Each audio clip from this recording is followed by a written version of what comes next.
जोबोद दुखुनांथाव बिथांहा सासे उन्दै फिसाला गथ' थालांबाय बेजों लोगोसे गावनि हिन्जाव आरो बिफा बेबायदि थालांबाय जे बाथ्राखौ नोंथांमोना मैया मिडियायावबो नुदों बिफाया जोबोद गाबै गाबै बिथाङा बुंदों जे आंनि फिसालाया बेबायदि मालाबाबो जानो हाया माने पिकनिक स्पटआव दखान होयोसोमोन आरो बांसिन दखानावनो थायो होननानै बिथाङा बुंदों आरो दिनै जोंबो बेहाय थांनानै रोखा जानो हादों जे गामिनि रायजो राजाफ्रा बुंदों दा बे हिसाबै बे गासै जाथायखौ तदन्त खालामनांगौ होननानै आं दाबि खालामो आरो थालांनाय न'खरनो सरकारा जाहाथे थाबैनो अनसुंथाइ होयो बेनि थाखाय आं गोख्रोङै दाबि खालामो। दिनै जोङो फुंखा बसुमतारी सरलपारानि दाख्लैनि जे जाथायाव दुखुनांथाव भाबै बिथाङा जे जिउ गोमानांबाय बे दुखुथिया न'खरखौ जोङो नायदोंमोन आरो दिनै बिथांनि गोथै देहाखौ फबदों बे फबनाय हाबाफारियावबो जों बाहागो लाहैदों आरो दुखुथिया न'खरनि मानसिफोरजों लोगोसे गामिनि रायजो राजाफोरजों जों सावरायलायबोदों आरो गामिनि रायजो राजाफ्रा बेखौनो फोरमायदों जे बिथाङा सासे सरलपारा पिकनिक स्पटआव दखान होग्रा सासे सुबुंसोमोन बेबायदिनो मालाबा हाग्रायाव मैखुन लायनाय मैगं थाइगं लायनाय बेबायदि थाङोमोन सम सम हाग्रा खाथिनि मानसिफ्रा बिदिनो थांखायोबो सरासनस्रा थिग बेबायदिनो बिथाङाबो थांदोंमोन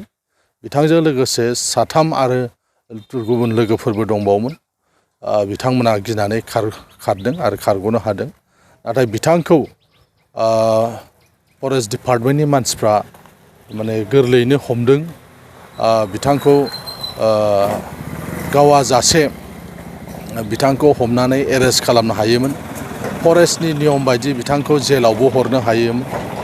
बा जिहेतु खारनायनि खुनु लामायानो गैया होननानै बुंदों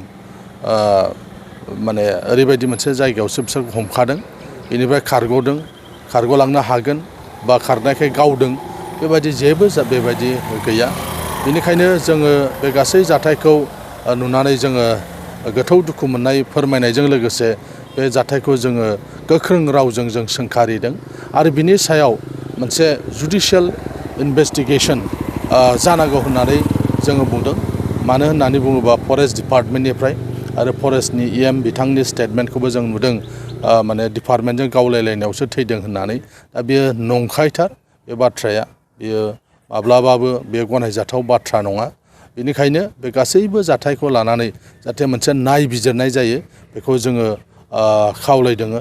इउपिपिएल पार्टिनि जानानै आरो आङो बारग' एमएलए जानानै जिहेतु मानसिया आंनि समस्तिनि मानसिमोन बे जाथाया आंनि समस्तिनि सिङाव जानाय गतिके बिनि सायाव गोख्रोङै नायबिजिरनो थाखाय आं खावलायदों आरो दुखुथिया जे न'खर बे न'खरनो थाबैनो जाहाथे सरकारा बिथांमोननो अनसुंथाइ होनायनि राहा लामाखौ जेन' खालामो आरो जाय बेक्तिया बेखौ गावबाय बेखौ नायबिजिरनायनि गेजेरजों जाहाथे बेखौ साजा होनायनि बेबस्थाखौ खालामो सोरनि थिननायाव बे जाखो सोर फरेस्ट डिपार्टमेन्टनि रेन्जारा ना सोरनि दैदेननायाव बे टिमा थांदोंमोन बेखौ गासैखौबो तदन्तनि आवथायाव लाबोनांगौ आरो बे जाथायखौ थाबैनो जाहाथे नायबिजिरो बेनि थाखाय आङो सरकारखौ खावलायदों।